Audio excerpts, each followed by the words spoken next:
Querido Jesus, lerei agora as páginas da Tua vida, que elas me levem a Te amar cada vez mais e que Tuas palavras firam o meu coração e me levem a mudar de vida. Hoje é festa de um santo muito conhecido, São João Bosco. O evangelho de hoje é o evangelho de São Marcos, capítulo 5, versículos 21 a 43. Naquele tempo, Jesus atravessou de novo numa barca para outra margem. Uma numerosa multidão se reuniu junto dele e Jesus ficou na praia. Aproximou-se então um dos chefes da sinagoga, chamado Jairo. Quando viu Jesus, caiu a seus pés e pediu com insistência: "Minha filhinha está nas últimas. Vem e põe as mãos sobre ela, para que ela sare e viva." Jesus então o acompanhou. Uma numerosa multidão o seguia e o comprimia. Ora, achava-se ali uma mulher que há 12 anos estava com uma hemorragia. Tinha sofrido nas mãos de muitos médicos, gastou tudo o que possuía e, em vez de melhorar, piorava cada vez mais. Tendo ouvido falar de Jesus, aproximou-se dele por trás, no meio da multidão, e tocou na sua roupa. Ela pensava: se ao menos tocar na roupa dele, ficarei curada. A hemorragia parou imediatamente e a mulher sentiu dentro de si que estava curada da doença. Jesus logo percebeu que uma força tinha saído dele e, voltando-se no meio da multidão, perguntou: "Quem tocou na minha roupa?" Os discípulos responderam: "Estás vendo a multidão que te comprime e ainda perguntas: quem me tocou?" Ele, porém, olhava ao redor para ver quem havia feito aquilo. A mulher, cheia de medo e tremendo, percebendo o que lhe havia acontecido, veio e caiu aos pés de Jesus e contou-lhe toda a verdade. Ele lhe disse: "Filha, a tua fé te curou. Vai em paz e fica curada dessa doença." Ele estava ainda falando quando chegaram alguns da casa do chefe da sinagoga e disseram a Jairo: "Tua filha morreu. Por que ainda incomodar o mestre?" Jesus ouviu a notícia e disse ao chefe da sinagoga: "Não tenhas medo, basta ter fé." E não deixou que ninguém o acompanhasse a não ser Pedro, Tiago e seu irmão João. Quando chegaram à casa do chefe da sinagoga, Jesus viu a confusão e como estavam chorando e gritando. Então ele entrou e disse: "Por que essa confusão e esse choro? A criança não morreu, mas está dormindo." Começaram então a caçoar dele, mas ele mandou que todos saíssem, menos o pai e a mãe da menina e os 3 discípulos que o acompanhavam. Depois entraram no quarto onde estava a criança. Jesus pegou na mão da menina e disse: "Talita cum", que quer dizer: "Menina, levanta-te." Ela levantou-se imediatamente e começou a andar, pois tinha 12 anos, e todos ficaram admirados.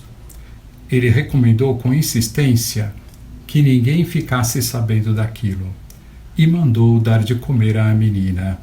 Palavra da salvação. Glória a vós, Senhor.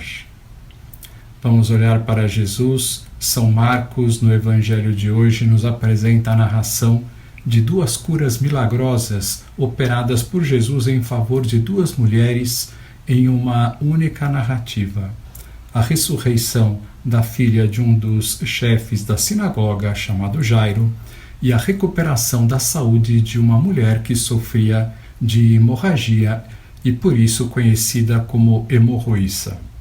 As 2 mulheres deste evangelho têm algo em comum. A primeira estava doente há 12 anos e a menina, filha de Jairo, morreu aos 12 anos. Para o povo de Israel, o percurso destas 2 mulheres era sinal de um fracasso. Uma mulher está perdendo a sua vida, uma vez que o sangue é princípio e sinal de vida na mentalidade dos judeus, e por 12 anos sofre uma doença que não encontra cura na medicina. A menina, aos 12 anos, está perdendo a sua vida. A história começa quando Jairo pede a Jesus como um pai desesperado. A minha filha está morrendo. Vem impor-lhe as mãos para que se salve e viva. Enquanto Jesus e seus discípulos seguem para a casa de Jairo, uma mulher doente de hemorragia não diz nada, mas se contenta em tocar as vestes de Jesus porque se considera impura. A lei estabelece que a mulher que estivesse sofrendo de perdas de sangue não podia ser admitida nos encontros comunitários e deveria ser evitada como se fosse uma leprosa. Mas a mulher, quando tiver fluxo e o seu fluxo de sangue estiver na sua carne, estará 7 dias isolada e qualquer um que a tocar ficará impuro até a tarde. Livro do Levítico. Aquele que tivesse contato com a mulher antes de retomar as atividades religiosas deveria se submeter à cerimônia de purificação. A perda contínua de sangue causa muita fraqueza no doente. Entretanto, a maior dor era talvez não da doença física, mas da doença social. A hemorroíça, vendo Jesus passar, acendeu a sua fé e sentiu um forte impulso para tocar nele, pensando: se tocar, ainda que seja na orla do seu manto, estarei curada. Mas ela vê 2 obstáculos, a multidão e a sua impureza pela sua doença. Ela decidiu agir de forma discreta porque, como dissemos, o fluxo sanguíneo, segundo a legislação, a tornava impura e, ao tocar em outra pessoa, estaria contrariando a lei e ela poderia ser apedrejada. Ela aproxima-se de Jesus por detrás, tocando a orla do seu manto. Neste momento, ela é atingida por uma força vital que restabelece a sua saúde. No mesmo instante, se lhe estancou a fonte de sangue e ela teve a sensação de estar curada. Jesus, sentindo uma força sair dele, volta-se para a multidão e pergunta: quem tocou as minhas vestes?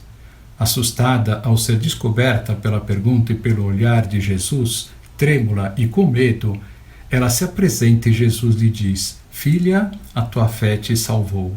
Vai em paz e ser curada do teu mal. Após a cura da hemorroíça, é retomado o relato da filha de Jairo. E estando Jesus com seus discípulos, lhe comunicam a triste notícia da morte de sua filha. Ele esperava que Jesus impusesse suas mãos sobre a menina para restabelecer a sua saúde. Na concepção judaica de retribuição, a morte de uma criança era considerada como um castigo, devido a algum pecado cometido pelos pais. A morte da filha significava para Jairo uma dupla perda, a da filha e também da sua posição social. Ele poderia ser considerado como um pecador castigado por Deus. Mas, diante da notícia, nesse momento difícil de prova, Jesus anima Jairo dizendo: não tenha medo, basta que tenha fé. Já na casa de Jairo, Jesus ouve o ruído das lamentações e dos flautistas. Segundo a concepção judaica, este costume tinha como objetivo afastar os espíritos maus que tentavam apoderar-se do espírito do morto. Mas, diante deste cenário, Jesus diz: a criança não morreu, mas dorme. Jesus toma a mão da menina e a ordena que ela se levante. E o evangelista conserva a ordem de Jesus em aramaico, Talitha cumi, que quer dizer: menina, levanta-te. O relato termina com a constatação do milagre e o espanto de todos diante da intervenção milagrosa de Deus. Jesus também ordena que dê de comer à menina, e isto para frisar a volta da vida mortal. O Evangelho de hoje apresenta-nos então 2 milagres de Jesus que nos falam da fé e de 2 pessoas bem diferentes. Tanto Jairo quanto aquela mulher doente mostram uma grande fé. Jairo tem a certeza de que Jesus pode curar a sua filha, enquanto aquela boa mulher confia em que um mínimo de contato com a roupa de Jesus será suficiente para ficar liberada de uma doença grave. E Jesus, porque são pessoas de fé, concede-lhes o favor que buscavam. A Jairo, Jesus pede-lhe uma fé maior. Como já Deus tinha feito com Abraão no Antigo Testamento, pedirá uma fé contra toda a esperança, a fé das coisas impossíveis. Imaginem quando comunicaram a Jairo que sua filha acabara de morrer. Que grande dor sentiria nesse momento. E nessa hora, Jesus lhe diz: não tenhas medo, somente crê. Como assim, poderia dizer Jairo, crer? Minha filha já está morta. E como aqueles patriarcas antigos, crendo contra toda esperança, sem desesperar-se, apoiando-se nas palavras de Jesus, viu o grande milagre da ressurreição da sua filha. Duas grandes lições de fé para nós. Todas as páginas do Evangelho falam-nos da necessidade de ter uma fé inamovível. Será que eu tenho a fé da hemorroíça e mais ainda de Jairo? Hoje é um bom dia para fazermos aquela bonita exclamação de um cego para Jesus: Senhor, eu creio, mas aumente a minha fé. Agora vos dou a bênção para este dia, a bênção de Deus Todo-Poderoso, Pai, Filho e Espírito Santo, esteja sempre convosco e permaneça para sempre. Amém.